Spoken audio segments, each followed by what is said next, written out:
Only if we know what our customers and prospects want from us, we will be successful and generate growth accordingly. I'm sure it's right. Yeah, I think we have now 9,832 possibilities to make some tools and marketing tactics. So it's simply impossible to keep an overview, especially if you are not a technologist which is specialized on it. So I think the proof is that data and technology is first and foremost a people's business. You have to talk to each other, to stay calm, not to take the questions personally, because they only want to understand what is going on. But it's true, if you can't measure something and take the data to analyze the campaign or the implementation of a product, it's not working anymore.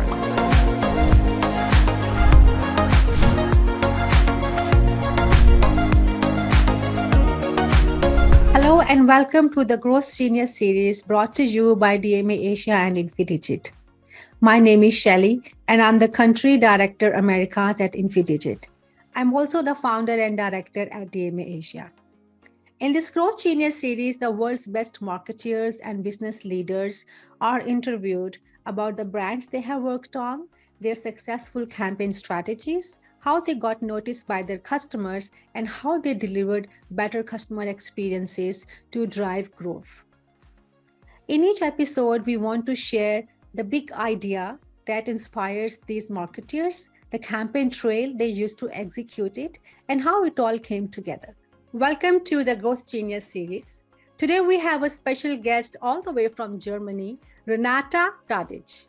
She's responsible for marketing services, media, and website at Deutsche Bank. She has 28 years of experience in the areas of product and project management, and now working in digital marketing for the last 5 years. She's fascinated and inspired by data and technology every day in her job. A very warm welcome, Renata. Hello, Shelly. Thanks for having me. Great. To start with, tell us about your background of how you started in data-driven marketing and technology. Yeah, I'm a true banking child, as you said. I joined 28 years ago Deutsche Bank and made my first professional experience in various areas at the private bank in Germany. In addition to my knowledge about retail banking and conceptual skills, I also made my first leadership responsibilities and expertise experience in the last 15 years. The last 10 years, I think, 2013, I have focused on digital marketing, digital transformation, campaign and implementation management. And I focused always to see it from the view of the customer, whether it's internally or externally, because as I use the app, the banking app, the internet banking. You saw the first social media ads, and I was interested in how it is working, how you can collect the data and use the data to make it more better and more professionally for us.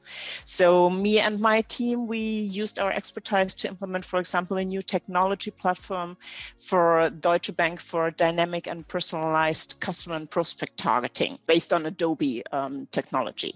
Okay. Currently, as you said, I'm responsible for the marketing service, media and website management division at Private Bank here in Germany, in Frankfurt. You can imagine it's as a foundation. We ensure that marketing is able to work. We analyze all available data and offer our customers optimal solutions in this way. We present our brands as Deutsche Bank and Postbank in media, social media, Google, and so far and so on, and generate leads with that, with the technologies, and also optimize our brand's website. So to see where the leads are coming to our websites, are the customer flows the right ones, or do we have some adaptation on it? At the same time, marketing services is also part of this division. We have an overall view on budget planning and spendings in marketing. So we definitely know where the campaigns are running, where they're not running, and take all the data together. Wow, that's a lot of work. Yes, it is, but it's interesting. Yeah, very interesting, because website is very important for any brand, right? The most important thing, marketing tool as well. So considering your experience on data and technology, can you please tell us about how a well thought out data-driven marketing and MarTech stack can be a significant growth driver? Good question. And I really thought a long time ago about it together with my colleagues. And I think as a company, we will only be successful if we connect all the data we are provided with. And as a bank, we are provided with a lot of data, as you know. So my vision for customer data will be we always collect where it's allowed customer data and know before our customers what he or she needs or wants tomorrow. Only in this way we can make it the right offer at the right time on the channel that is relevant for the customer. This is not just about addressing customers, because the development of our services and products can also be driven forward in this way. Only if we know what our customers and prospects want from us, we will be successful and generate growth accordingly. I'm sure it's right. At the same time, we live in an increasingly fast-moving world. COVID, we have here in Europe a war, you name it. Everything is moving faster, and we don't know what is expecting us tomorrow. In order to have the necessary time for this and to more focus on planning and strategy and to move forward, we must do everything we can to automate our processes, which can be more standardized and automatically making. So only in this way we can make a proper use of our most internally valuable asset. It's our colleagues. Mm-hmm. So what were the key learnings from that? So I know it sounds very easy, but there should be a lot of stuff going on in the background. So what were the key learnings? It's not easy, and we are learning every day. We are not at the end for now. So my experience is that it's almost about the same issues. First of all, we still have too much data that is in different silos and cannot be connected with each other so easily. So we have to take a great action here in order to create and implement the offers and approaches for our customers and interested parties as early as possible. So we need to focus more on this to connect our data and to make it more, I think, to more easily use it. Not only as a data nerd or a data technologist or a data analyst, but also as a business owner to use the data in a better way or easier way. The second one is you can have a great idea on your own, but you should always get experts and supporters to help you to implement it. Involving colleagues from other businesses, from other divisions early on creates a broad view on the issues and the topic. And it is also much more fun if you don't have to fight for the topic alone, but you have some stakeholders around you which will help you through it. It's not even easy. And as you said, marketing technology and marketing tech stack, I think the last one is the number of possibilities to build a good marketing tech stack is endless. I think the landscape of marketing tech tools increases from year to year. I think we have now 9,832 possibilities to make some tools and marketing tech stacks. So it's simply impossible to keep an overview, especially if you are not a technologist which is specialized on it. In our organization, we learned to think about use cases in the first step. So it's not the tool that is selected, but rather we look for the setup that is the best or that can best support us based on the relevant use cases, and not about is it the tool from this or that vendor, but how does it fit with our technology, how does it fit with our data strategy, and how does it support us to make the best use case of it. Yeah, that's right. So do you have an example in your past of how data brought efficiency in your marketing plan that you could share with us? I think there are several examples, but the last one in the last year, it's the freshest one. So I think I would choose this one. Okay. Last year, we had a campaign, or we ran a campaign for a campaign Deutsche Bank. Mm-hmm. The content was an investment part of a investment topic, of which we are all convinced it hit the nerve of the time. So we done the creation, spot on, made the website, make the customer flow. And in the following 2 weeks, the data unfortunately showed us the opposite picture. The goals we had defined were not achieved. In the past, we would have simply let the campaign continue due to the lack of numbers, because we didn't have the opportunity to see how does it work. This time, thanks to the newly gained knowledge and also the technology, we were able to react directly and to switch budget to another topic, which was more efficiently. That sounds great. So this must have been a new situation for the whole marketing team. So how did they react to that? And what was the best way to handle with the reaction? You can imagine it wasn't easy for our marketeers and also not for us, because the first thing when you came with a report and say, okay, the data is saying it's not working, the first thing you are asked is the data correct?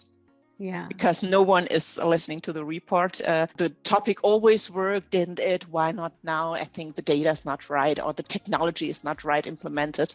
So we started in a direct marketing center to take all the stakeholders, marketeers, business owners, product managers, media specialists, and also data analysts together in one room every week, the first 30 minutes of the day, to see, okay, how is the data working? What does the media agency said? How does the website working? Which leads can we generate? Where were the relevant topics? Which topics doesn't fit in this goal, in this achievement? So we spoke with each other. So we have to talk to you. You have to talk to your colleagues. I think the proof is that data and technology is first and foremost a people's business. You have to talk to each other, to stay calm, not to take the questions personally, because they only want to understand what is going on, and you can't go further and take, okay, it's so, and you have to do it, but you have to analyze it and also discuss it with each other.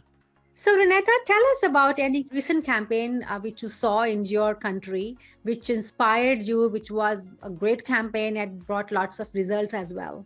I think it's depending on the holidays now. We had Christmas some days ago. So I saw a campaign from Audi, from our car brand Audi here in Germany. And it was interesting to see they made a campaign, a brand campaign, fully on a concept car. It's a car which doesn't exist now. It's only concept. They have, I think, a prototype. I don't know for it all. I didn't have the opportunity to speak with the responsible manager for now. But it was interesting to see Santa Claus sitting his guys there and take not Rudy the red-nosed reindeer, but the new Audi car, fully electric, fully charged, to make the wishes true. And he's in a gray suit, and not almost seeing or depending that you didn't expect it's Santa Claus till you see the envelope where the wishes from the children are there. So he's sitting there, taking his part to the world and leaving reindeers over there with his new Audi. So what's so cute about it and also so inspiring is that you make a campaign, which was also here on TV, not only online, with a concept. Not with a product you can achieve and a product you can buy, but only for a concept which will be the future, or which is the inspiration of future from Audi about new cars or to implement new cars. Interesting. I think it works for cars for now, because electricity, cars, environmental changes, it's surely a topic which everything runs here in Europe. I don't know how it is in other countries, but here in Europe, it's a focused topic. But interesting to see if it's a possibility also for financial institutions, for example. We have to think about it, but to explain the customer, we have a brand which is taking forward the future. Yeah. And not the current situation, but what will be the next 2-3 steps. Interesting. Didn't expect it. Wow. It was really nice to see. Creating that excitement about what's coming, what's the new technology, how you can change the world, how you can, take care of the environment. And it's great, because I'm sure that this must have been talk of the town, right? During holidays. Yes. This yes. campaign. And during the holidays, to connect the holidays and the time, snow, reindeer, Santa Claus, with a so inspirational and in future topic. Good done. That's right. So looking at the future, what are the top 3 local and global trends you see in, nowadays?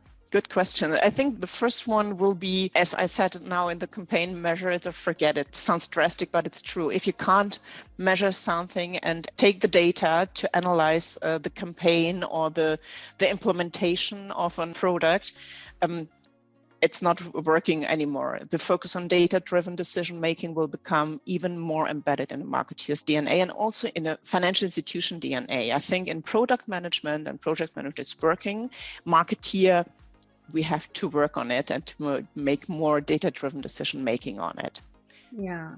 What is also the topic now, it will be, I think in the next years for sure, is customer centricity. It's a powerful tool because aligning everything with the customer, with their needs, their voice, and learning from it will be even more important than it already was, because we are all companies not alone, not outstanding. We have a USP, which must be more in the near of our customer needs. And we have to learn and to hear about it, what is the customer need, and to implement new products and services on the base of it. And as we said, we have a lack of capacity. In times of scarce capacity, I think resource management and planning tools will play a much bigger role in the next years than it was before. Okay, well, that sounds interesting. This brings us to our last segment. So what passions you follow other than your work to unwind and also get inspired? Oh, it's easy to inspire me. So I'm a big fan of thinking out of the box. I look around who surprised me or my friends with contextual ads. Wow, is it working or is it not working on me, on my friends? How others use data to uplift the brand positioning or to make a good proposal for a new product, for example. I think Amazon, they knew everything about me and they directly knew what I need the next one. So these are really good guys working on it to use the data. And also how technology helped others to automate their processes. I think the opportunity to inspire, to get inspiration is also a podcast like we are now producing, and also wide network to different companies. So not only in financial institutions, but also to make a network with Amazon, with media agencies, with Google, for example, and to learn about them, how they view on topics like data, democracy, and usage. These are my inspiration, and my vision is to build a better environment for our clients and our colleagues. And these are helpful products, useful services, and efficient processes. So you have to go a little bit more broader and wider to see what the others are doing and learning from them. And I think the most important thing is inspiration by other people. Mm-hmm. It's always about people. I learned it in the last 28 years. So passion on what we do and what we get is the most inspiring thing. And it helps me every day to see new perspectives on topic, which I meant, okay, it's old, but it's not. That sounds great. So how can our viewers contact you and reach out to you and connect with you? I think the easiest way will be through LinkedIn. I said media management here at Deutsche Bank, so I know social media. So my profile is in LinkedIn. Also address me, take the opportunity and connect with me. We're happy to share my inspiration with you. Wow, that's great. Thank you so much, Renata, for the time today. And it was great talking to you. You're welcome, Shelly. Thank you. To all our viewers, thanks for listening and please subscribe to this channel. If you enjoyed this episode and you'd like to help and support this podcast, please share it with your friends, post about it on social media, or leave a rating and review. I'll see you next time in a new episode with a new speaker. Till then, peace.